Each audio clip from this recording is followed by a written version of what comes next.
today. So we are now recording. Just wanted to go over the news from last month with the new community, corporate community users. If anyone had any questions on doing that, so that if you have multiple facilities, you can now use a corporate community user.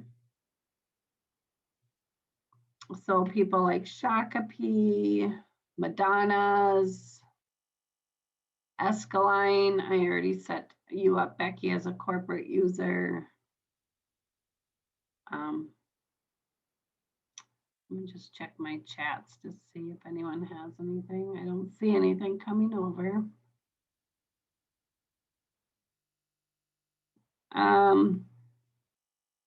Any questions on number 2 about adding pharmacy or physicians, using that clinical ticket system to add pharmacies and physicians? The clinical team just has the ability to search system-wide. So if they're in another community, they can pull that physician over for you into your community. A little less duplication in matrix, I think. Shelley, Middlestat did bring up if any of your community users want to be a super user, you could reach out to her. They have the ability then to set up physicians and pharmacies. It's a little more high tech from what we do on our day-to-day use of matrix. But Shelley Middlestat, you could reach out to her if you were interested in having 1 or 2 people in your communities. Never a bad idea.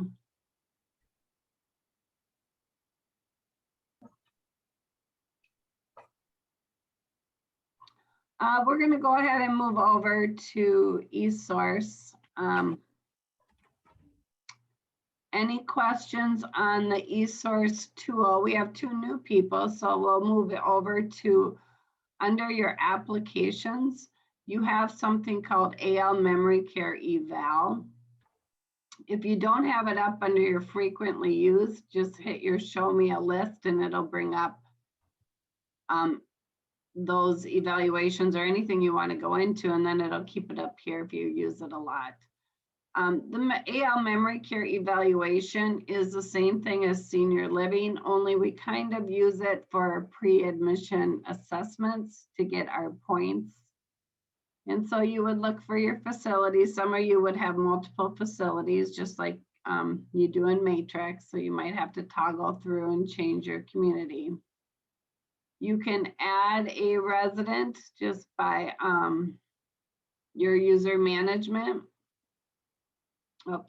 Managing resident manager. You can add a new tenant here. It does not affect census or matrix or anything. So this is kind of like your working place that you can add or deactivate people in here pretty easily. You're going to notice since our last meeting, we have print a blank copy now changed so that it does, it doesn't say survey copy anymore. That was a little misleading. So Jeff did change that so you know it's a blank copy if you wanted to print it to bring with you. You just have to calculate points by hand then. So it's a little more difficult until you get back and can plug it in here, and then you can manage it better. To add an evaluation, their name, of course, has to be there. And so I could add me, and I'm already in the system. If I'm not in the system, I would add me through the manage. And then I could put a date in and save. And then it's the same questions as the pricing tool. You're going to notice now that the score floats. So one of you last month had that great idea if they could see the score as we were filling this out, just like we do in senior living. So if I put extensive assistance twice a day and it scored me at 30, my 30 is going to stay here while I move around. So that was kind of nice. So now I know what the score is as I'm moving around. So it's a little upgrade to eSource. Any questions on that?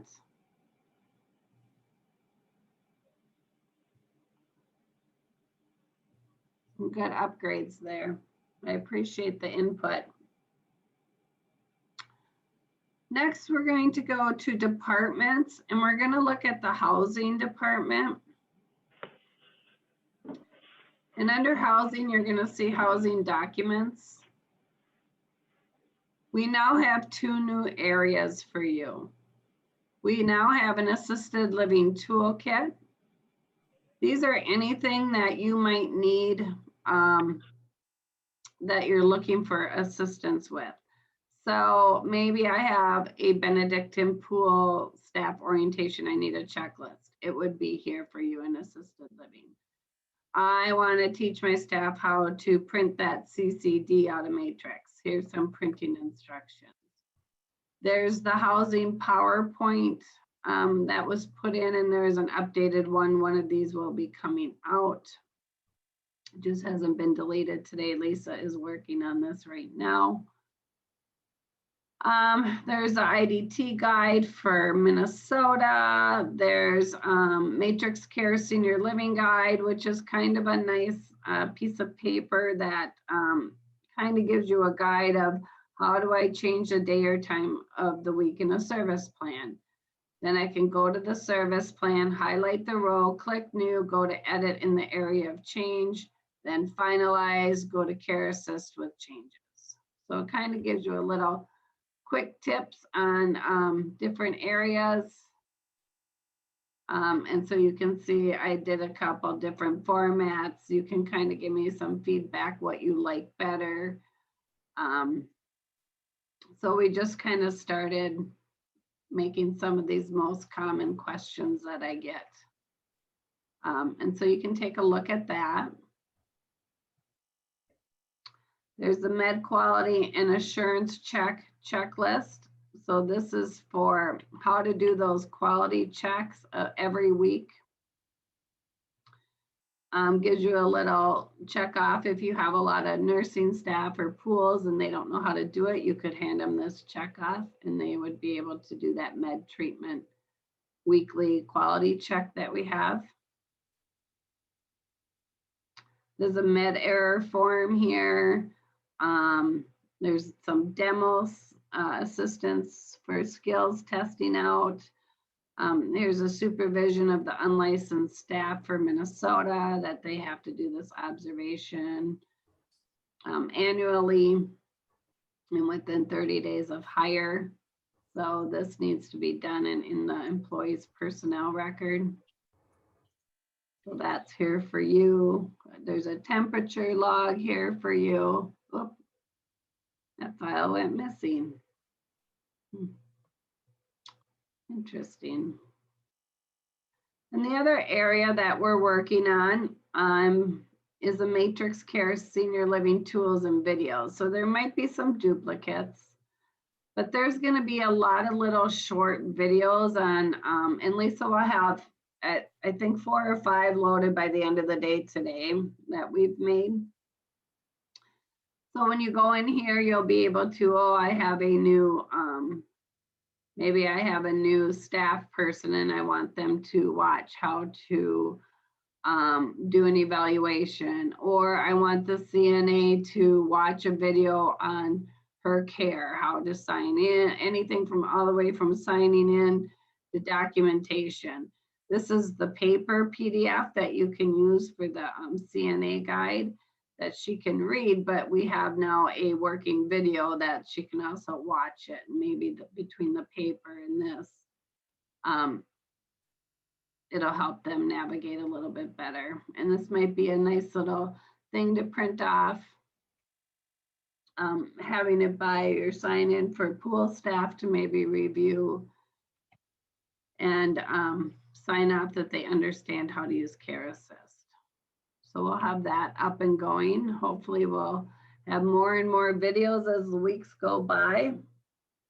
So kind of excited to get this done. Any questions on the 2 sites under eSource? It's under the housing area.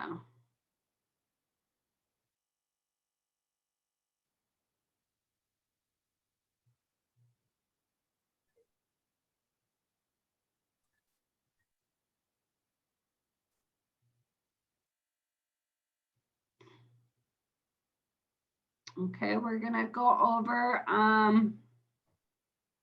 the pricing today. We're still having trouble with some of the pricing side of things, getting our senior living evaluation service plans over to Matrix for billing. So again, just reviewing a little bit, that when we do our service plans and we have a service plan, we need to print that service plan with the schedule when there's a change or initial, and that needs to be signed and verified with the family.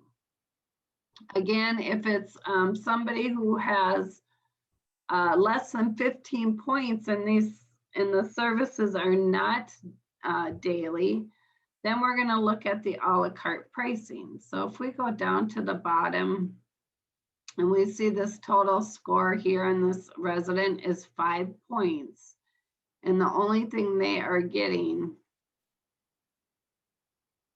let's see where their points are, is something under, it must be a safety check every day.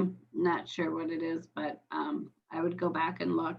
So it is a daily service. So then they would fall into a daily level for 350 points. Now, if it's a weekly service or no level, we do want to check this.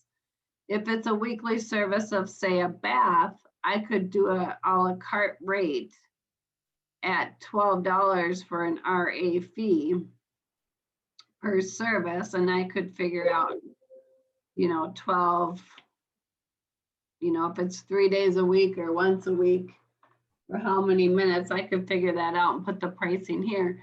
But this sheet, after it's signed by the family and you, needs to go over to billing. They need to put in the exact rate. And in Minnesota, even if this rate is an EW person, we still need the exact private pay rate to go into our billing. It's very important that we're getting this right. In Matrix, under the resident, and if I'm going to search a resident, and I'm just going to take Benedict Court. And if I take a resident and I want to look at their billing and their charge entry, I should make sure I see that level of care for this resident under the charge entry. It needs to match what's in senior living. And I've been doing a lot of audits, and we have a fairly high error rate that we're not getting the correct billing over into Matrix. And it is manual, so it is a little difficult and challenging, I know, but it needs to be correct. Even if it's EW, we still need to have the correct information, because at the corporate level, we do a contractual rate. So if we have a resident paying $3,000 a month private pay, but they're elderly waiver, and we're only getting $1,200 a month for them, it's going to show an $1,800 loss on that resident. And so we know every month that we're taking an $1,800 loss.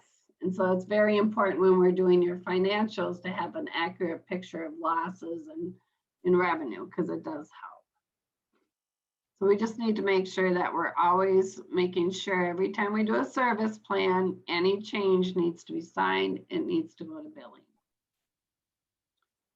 And along with billing, at the end of the month, we want to come into facility and we want to run these reports under your POC. And there's 2 of them that have senior living in them. One's compliance and one is extra services. So the extra service, of course, is anything that has been extra for the month. So all those tasks that hopefully your staff are now recording.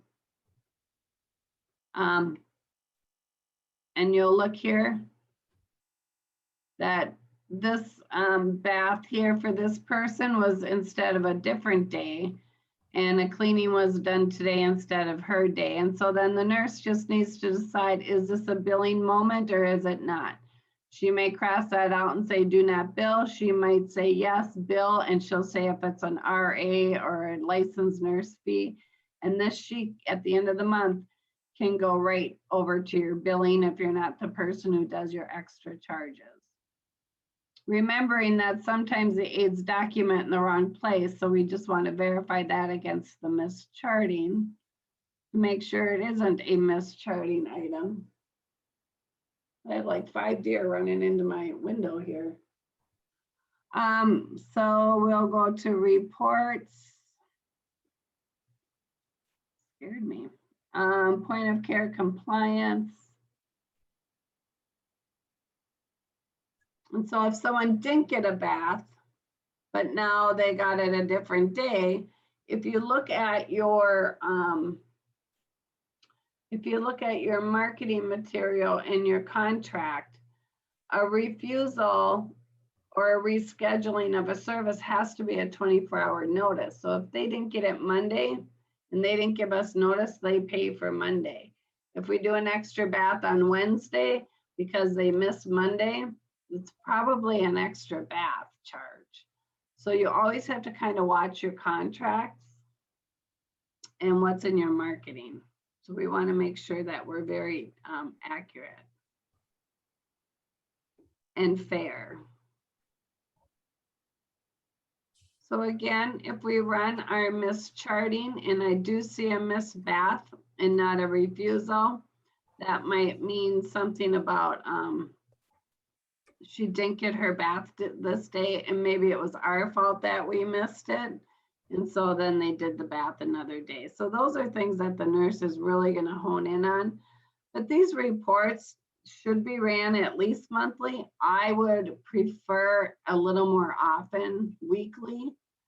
I also think this compliance charting, if you're having difficulty in your community, we have quite a few that kind of fell backwards.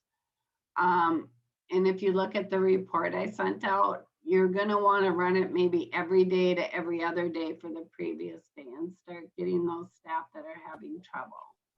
Because this is important. They can withhold, you know, if we didn't chart that we did it, they can withhold the financial money for that. So we don't ever want to be in that situation. Some facilities are making a mischarting book and run their mischarting and make the aides come back and at least initial on the sheet itself until their compliance gets better. And you can use this sheet for whatever you want to use it for. It is really for your benefit and to bring up your compliance. Any questions on those two reports?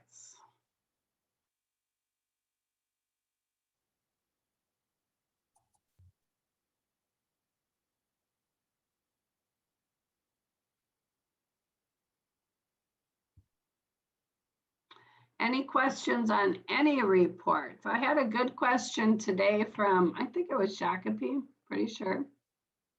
They wanted to see, like, some people are starting to do their housekeeping on the EMAR and they make an EMAR work list for housekeepers and then they schedule the housekeeper and she's now going to start documenting on the handheld. And so how do you go in and look at that to see if they're documenting their compliance? So you could go to the resident or the facility and you could do your admission compliance, I believe. And then you go next, and then you can pick any flow sheet you want, I believe. I've never done this report, but we're gonna check it out. This might not be the right one. There's so many reports in Matrix. You have to just kind of get in here and play with it. Let's do facility administration history. That might be the right one. Yeah, and then we could do housekeeping, and then it would show us if each person is getting their housekeeping report done. So this facility doesn't have any, but those are examples of why the flow sheets work. So under your EMR work list, you could create a new work list called housekeeping. And let me go to, because I'm going to be helping another facility soon. Madonna's, if you're on, I'm going to go to Madonna Summit. And I'm going to go to facility, EMR work list. Are you on, Lisa? Oh, I already made it. Gabby's on. Hi, Gabby. I think I made one for you also at the Meadows, but so you have this housekeeping work list. And so again, you edit and your housekeeper has all units. If you open up this little outside triangle, you can see exactly what rooms this person will see, and they will only see the housekeeping flow sheets. Then what we do is we go to each resident and we put in an order for housekeeping. So we would add the order, housekeeping, what day of the week, how many minutes, and any personalized details for that housekeeping. Once it's set there, you're going to see in Care Assist what that looks like.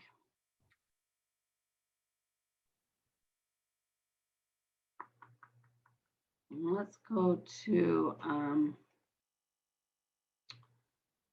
I know Madonna Meadows has it set up for you. So here's my, do I want to use an EMR work list? And I say yes. And see how you see these here will mirror image under your facility EMR work list. That's where we set up our assignments. So that will match here.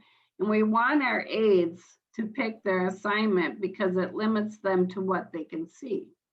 So if I go into my housekeeper and I hit start, and they're trained to go under their EMR tasks, they can only see the flow sheet of housekeeping. So today they have housekeeping 30 minutes and they're supposed to document here. They would just prep and then all prep given, complete, and then they would do their housekeeping here. If I want to know who's due, just like the EMR, they just look at the blue.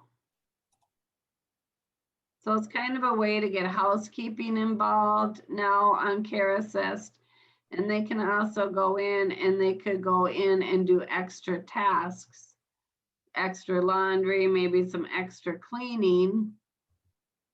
They could do it under here, but they would not go into the to-do list. That would not be something they would do. So they'll just stick more to their EMR.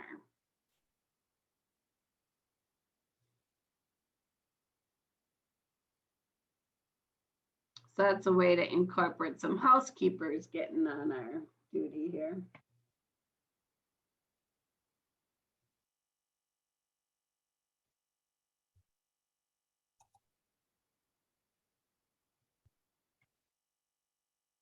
So it's exciting to kind of expand and get other people getting in on the Care Assist stuff. So is there any questions on the work list and how to manage? Again, don't ever do anything with the one that just says Care Assist. That's the mainframe for all the work lists. So just leave that one be, but you can go in and edit, add, remove. And then the nurse always works off hers.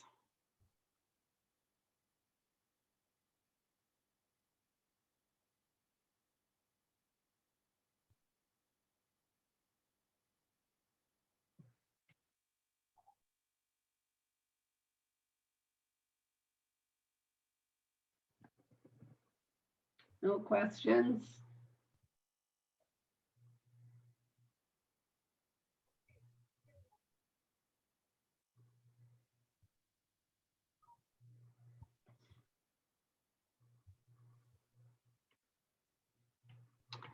All right.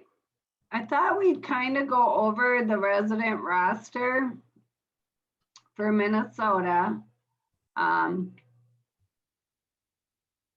So under your roster, we do have under your clinical forms, that Minnesota roster that we have now.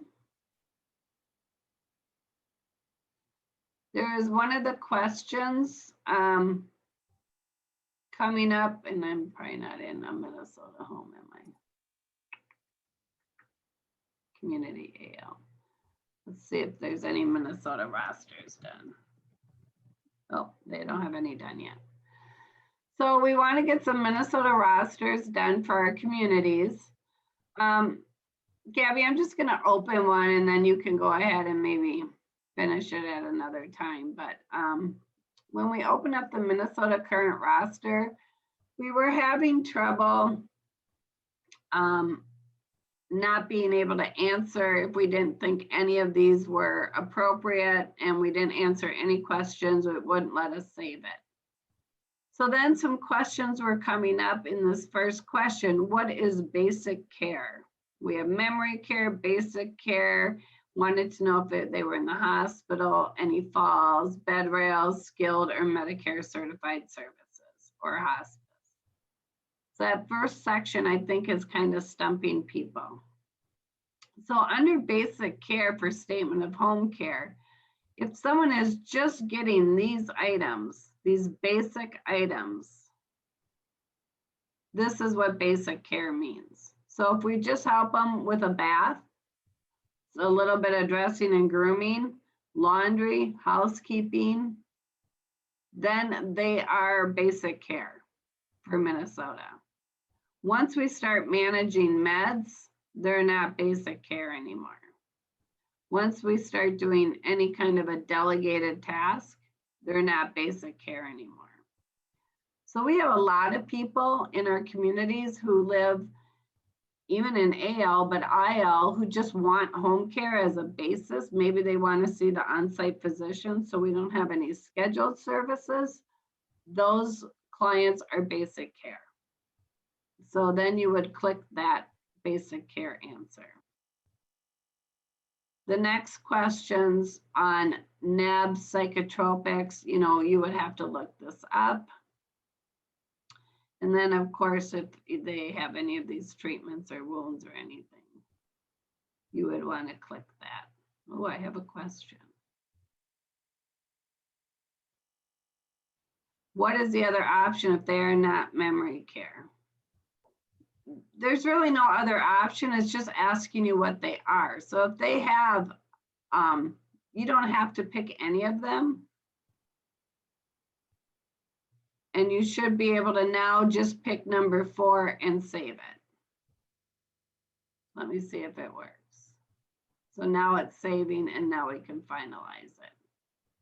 So we put in that question 4 to override it. Oh, I have another question. Is that you, Hodan?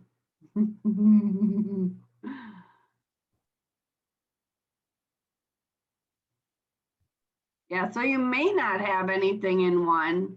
You may not have anything in 2. You may not have anything in 3. But 4 is what's going to allow you to close it. We had to add this question in, and we just did it in the last month. So that should be corrected now. That's just, and it won't show up on your roster form. It's just a way that we could finalize it. Also, they did get all the discontinued people from not showing up anymore on the roster. So I don't know if Anna's on the call, but she'll be happy about that. So Matrix did correct that. So I thought that was good news. Is this something that you guys would like me to send out to you so that you know what it is, even though our statement of home cares are changing as of August 1st with the new regulations? And so I'm not sure if this will be applicable anymore, but up until then it will be. So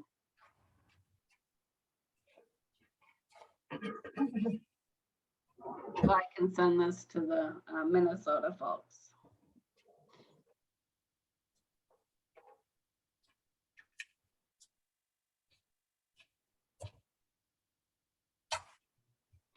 So the last thing I have, if there's nothing else that you guys want to see, just remembering that when you're in service plans, and remember a service plan, you can always go in and change a service plan. You cannot add or edit, or you can't add or delete, but you can edit a service plan at any time. So remember, if I have an active one, so Fred is active, I can hit new. I can go in and I can hit mobility and I can edit that and I can change it to any time I want. I can also add verbiage here and save it. And if I want to change dates or times permanently, I can do it through here. If I see in Care Assist that something's popping up at midnight every day and I don't have a day of the week in here, and that's why it will do that, I can come in and open that service plan, hit new, and when I'm done, I just finalize it. And it's not going to hurt your evaluation. It's not going to change a date for the next eval due. That will always remain the same. The only thing I'm doing is editing what's already there.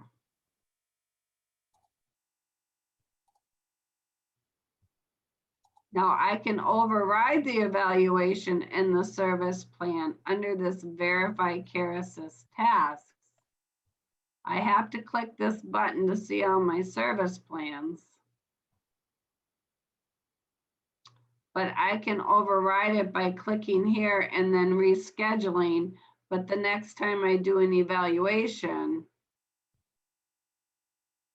it's going to override this. This is a temporary place to override or unschedule. But it's also kind of nice because I can come in here and see what is all scheduled for any resident. So I could come down and I could say I'm doing a reevaluation on this resident, and I just want to come down and see what all the baths are and what kind of services before I go see her. So it's kind of nice to come in and just see what's scheduled.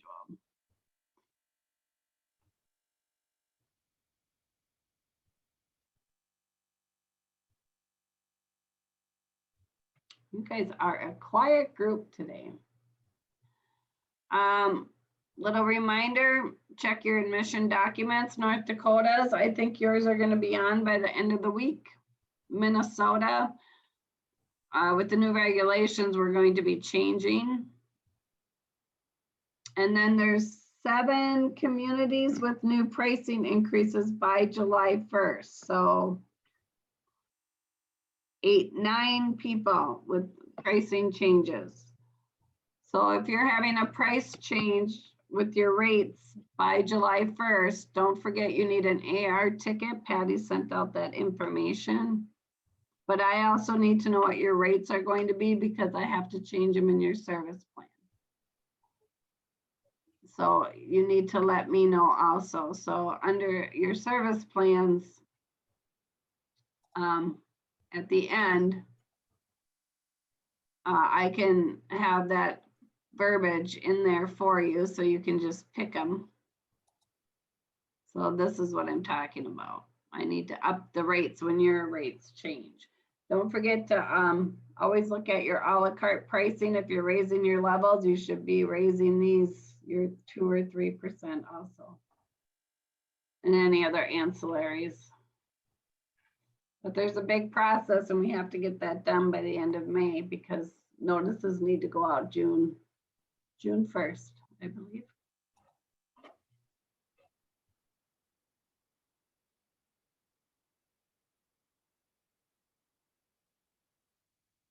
I'm going to go ahead and stop recording.